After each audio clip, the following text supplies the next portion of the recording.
the animated version, the good one. I know we have to clarify these days.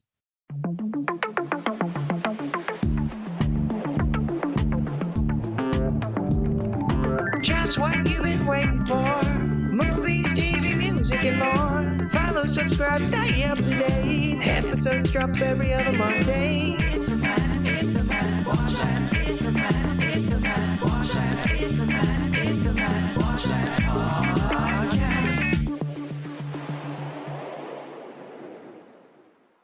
Welcome to the Matt Watch That podcast, the place for reviews, rants, and randomness. I'm your host, Matt Seroski, filmmaker, film fan.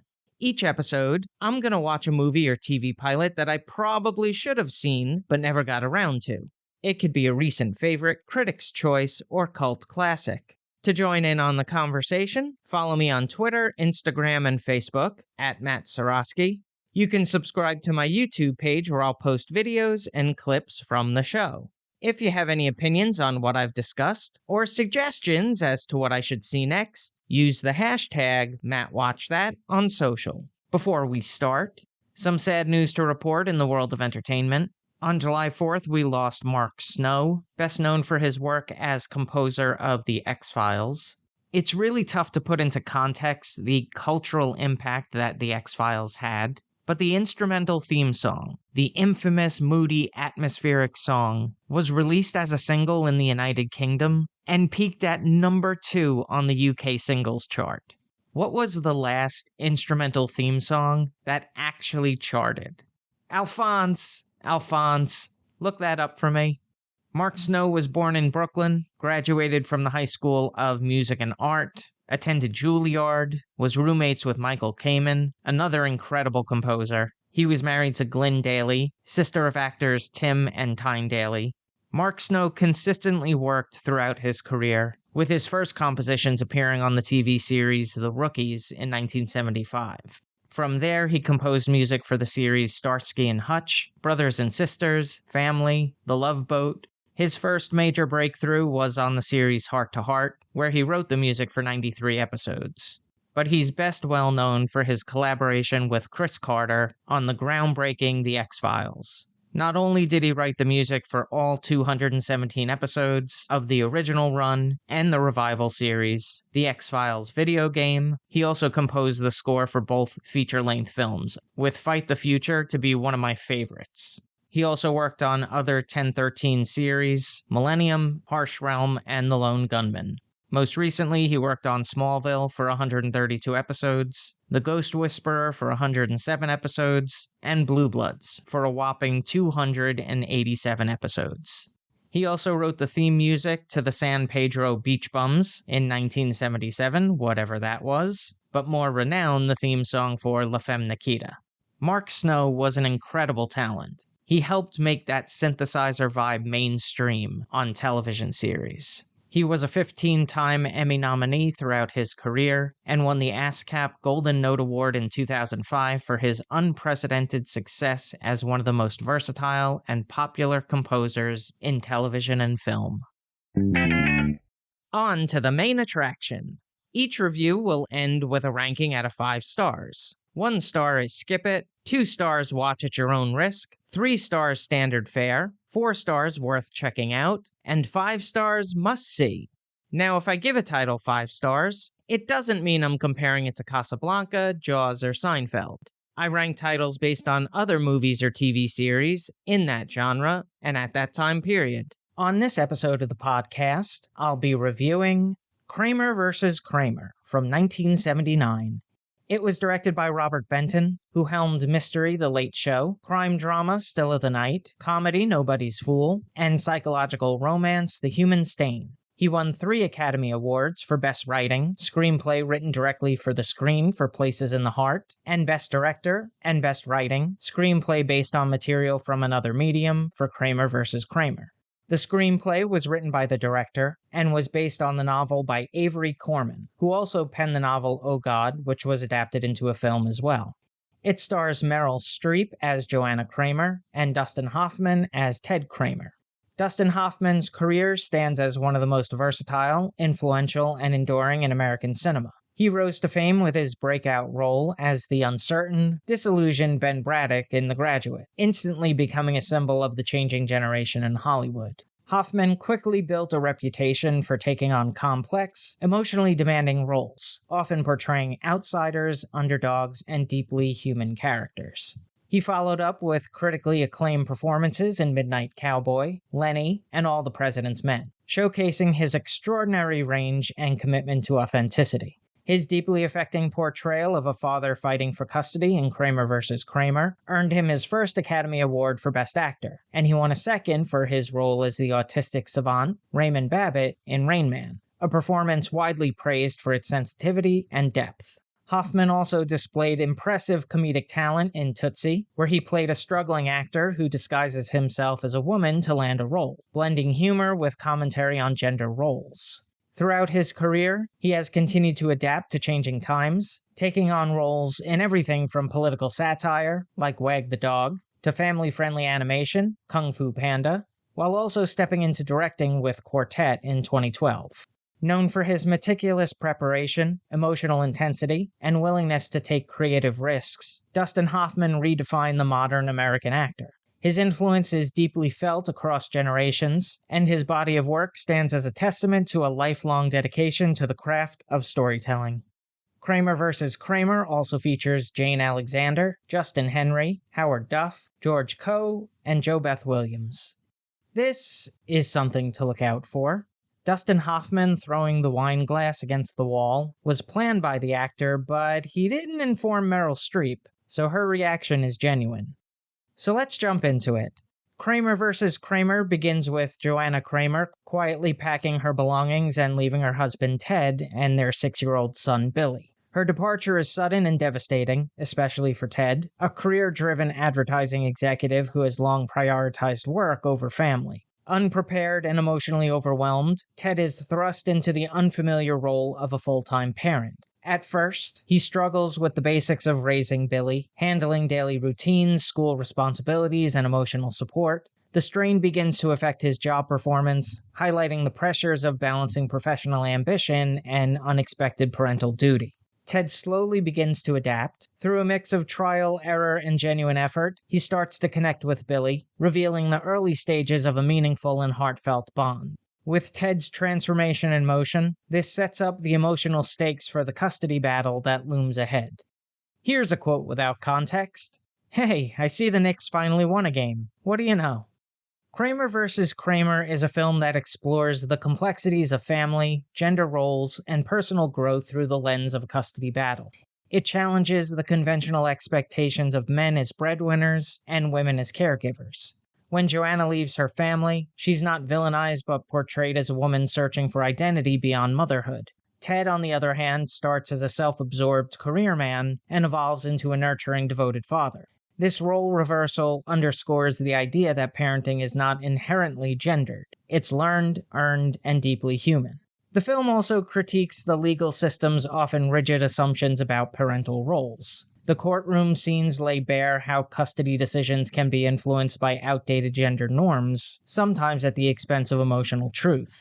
Dustin Hoffman and Meryl Streep deliver deeply moving performances that earn them both Academy Awards. Hoffman captures Ted's desperation, humor, and growth, while Streep conveys Joanna's pain and quiet determination with minimal screen time but maximum impact. Kramer vs. Kramer remains a powerful exploration of love, loss, and personal growth. Its nuanced portrayal of both parents refuses easy judgments, instead offering a compassionate look at two flawed people trying to do what's best for their child. It's a film that continues to resonate because it speaks honestly about the messiness of human relationships, and the grace that can emerge from it. Now for a little trivial trivia. Justin Henry, who played the role of Billy, remains the youngest person to be nominated for Best Actor in a Supporting Role Academy Award, at the age of 8. Kramer vs. Kramer was produced by Stanley Jaffe Productions and distributed by Columbia Pictures. It was filmed at Wall Street, Central Park, the Financial District, the Chrysler Building, and the Tweed Courthouse, all in New York.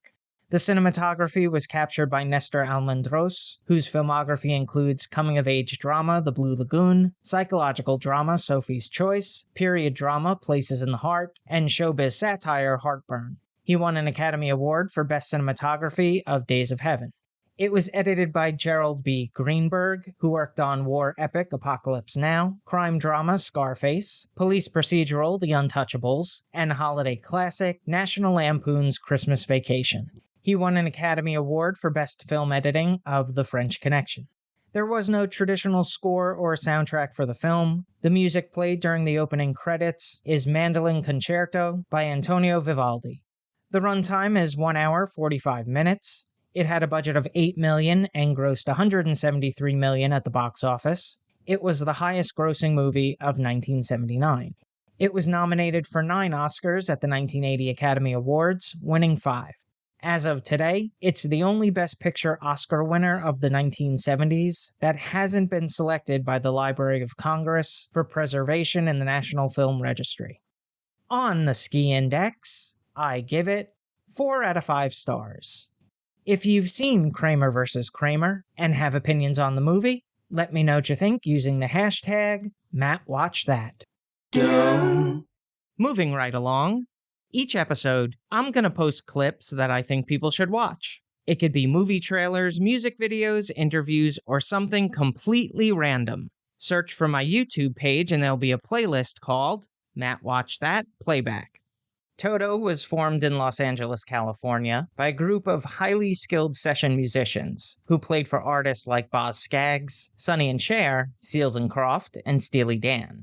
Founding members include Steve Lukather on guitar, David Paich on keyboards, Jeff Porcaro on drums, Steve Porcaro on synthesizers, Bobby Kimball on vocals, and David Hungate on bass.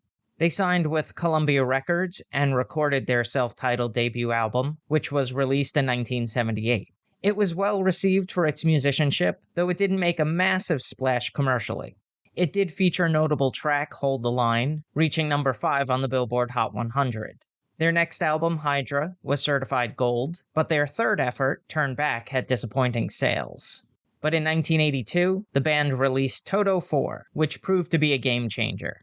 The record featured some of their most well-known tracks, including the smash hits Rosanna and Africa. Rosanna was a perfect blend of catchy pop and jazz-inspired rock, with intricate rhythms and Lukather's memorable guitar solos. It won the band their first Grammy Award for Record of the Year in 1983. Meanwhile, Africa, with its lush synthesizers and rhythmic percussion, became an enduring classic in pop culture. Toto 4 was a commercial and critical triumph. This period marked the peak of the band's mainstream success, and with their expert musicianship and polished sound, Toto became one of the most respected acts of the decade. In the following years, the band continued to release albums, but the commercial reception for their subsequent work was more mixed. In 1986, they brought in a new lead singer, Joseph Williams, son of actress Barbara Ruick, and film composer John Williams. By the early 1990s, Toto was struggling to maintain the momentum that they had enjoyed in the 1980s. After the release of Kingdom of Desire, the band faced internal tensions, lineup changes, and the loss of key member Jeff Porcaro, who tragically passed away from a heart attack in 1992. Though band members have come and gone, with key figures like Steve Lukather and David Paich remaining at the core, Toto continues to tour and record new material. In recognition of their impact, Toto was inducted into the Musicians Hall of Fame and Museum in 2009, and has continued to enjoy respect from both fans and fellow musicians. From their early days as session musicians to their global hits in the 1980s, and their continued success as a touring band, Toto's legacy is a testament to the power of musical craftsmanship, versatility, and resilience. In the ever-changing landscape of rock and pop music, Toto stands as an enduring symbol of musical excellence and timeless appeal. I also wanted to focus on the individual contributions that its members made to projects that you may or may not have known they were involved in. Not only has Joseph Williams come back into the fold as the lead singer of Toto, he wrote the English lyrics for the songs Laptinek and Ewok Celebration from the original Return of the Jedi theatrical release in 1983. He wrote the music for the television series Miracles, miniseries Category 7, The End of the World, and TV movie Momentum. He sung the theme song to the animated series, The Adventures of the Gummy Bears, and that wouldn't be his only Disney connection. He was the singing voice of adult Simba in The Lion King. The animated version. The good one. I know we have to clarify these days.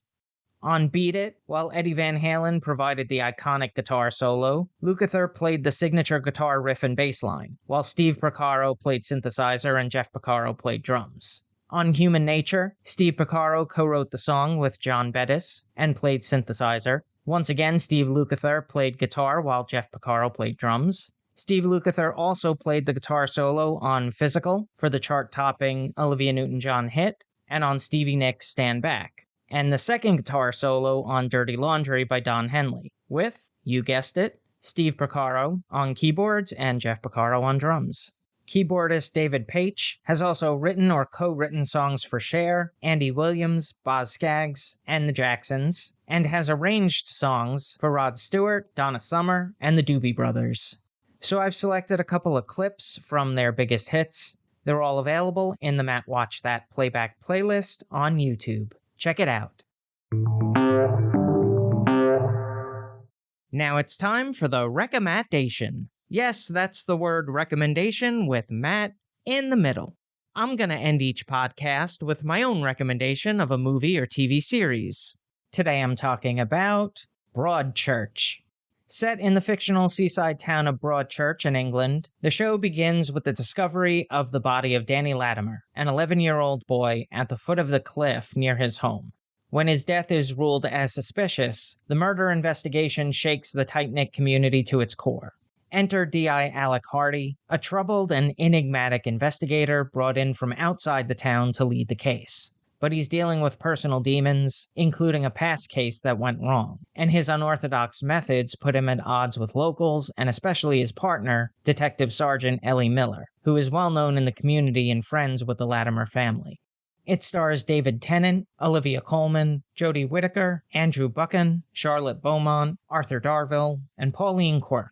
In Season 2, Marianne Jean-Baptiste, Charlotte Rampling, and Phoebe Waller-Bridge were added for a story arc. It was created by Chris Chibnall, best known as writer on Doctor Who and its spin-off Torchwood. Broadchurch focuses heavily on the psychological effects of a crime on the immediate family, the local residents, the police officers, and the wider community, as secrets are revealed throughout the investigation. The tone of the series is somber, often raw and reflective, with a focus on character-driven storytelling rather than just the crime itself. Season 1 remains a high watermark of television, focusing on the investigation of Danny Latimer's death. I think a lot of viewers got a little too caught up in the whodunit aspect of the season, and this was at a time where it ran weekly. There was no binging this stuff, so it was the talk around the water cooler. But I preferred the emotional aspect of the season. Season 2 picks up after the shocking revelation of the killer's identity and goes through the murder trial and emotional aftermath from both the family of the victim and the killer. Additionally, Hardy's past investigation of a similar case resurfaces, and could be the worst part of the entire series. I hated every new character brought in, none remotely likable or redeemable. Season 3 shifts to a new case, the sexual assault of a woman named Trish, and rights the ship a bit. It's a satisfying and bittersweet conclusion resolving both the crime of the season and the ongoing emotional story arcs of the characters. Though the show ended after 3 seasons, Broadchurch left a lasting effect as a genre-defining crime drama.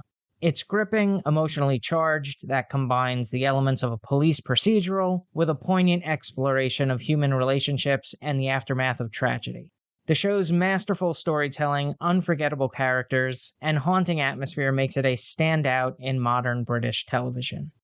Broadchurch was on for 3 seasons, 24 episodes from 2013 to 2017. That's all for this edition of Matt Watch That. Thanks for listening to me babble. You can follow me on Twitter, Instagram, and Facebook at Matt Seroski. You can subscribe to my YouTube page where I'll post videos and clips from the show. If you have any opinions on what I've discussed, or suggestions as to what movie or TV pilot I should see, use the hashtag MattWatchThat on social. Head over to mattseroski.com for all the latest news and updates, and come back next time for the reviews, rants, and randomness.